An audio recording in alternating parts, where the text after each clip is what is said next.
আপনি যে এই জিনিসটা যে বানাচ্ছেন, আপনার কি বিএসটি এর সার্টিফিকেট করা আছে? বিএসটি এর অনুমোদন নিচ্ছেন? আবেদন করছেন? আচ্ছা, আপনি কি অনুমতি পান নাই? তাহলে এটা বাজারজাত করছেন কেমনে? এই যে বাজারে বিক্রি করতেছেন, এইটার মধ্যে কি আপনি চানাচুরের মধ্যে কি বিষ মিশাচ্ছেন না কি মিশাচ্ছেন, সেটা আমরা কিভাবে বুঝবো? এখন এই যে যারা যে কোম্পানিগুলো আপনার এই বিএসটি করছে, তারা ডেট লিখছে, আপনার এখানে তো ডেটও লেখা নাই, বিএসটি কিছু না, আপনি কি এটা বাজারজাত করতে পারেন? আপনাকে আমি 2 দিন সময় দিলাম, এই সমস্ত মার্কেট থেকে এই পণ্য উইথড্র করবেন।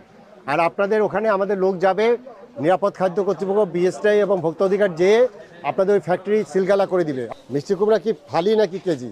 কেজি হিসাবে বিক্রি হয়। কেজি কত? কেজি বেচতেছি আমি 20 টাকা। 20 টাকা? আচ্ছা, তুমি এইগুলো পিস হিসাবে কিনছো না কেজি হিসাবে কিনছো? কেজি হিসাবে মন করে কিনছি। মন কত? মন কিনছে আপনার ওই ধরেন 14 টাকা কেনা।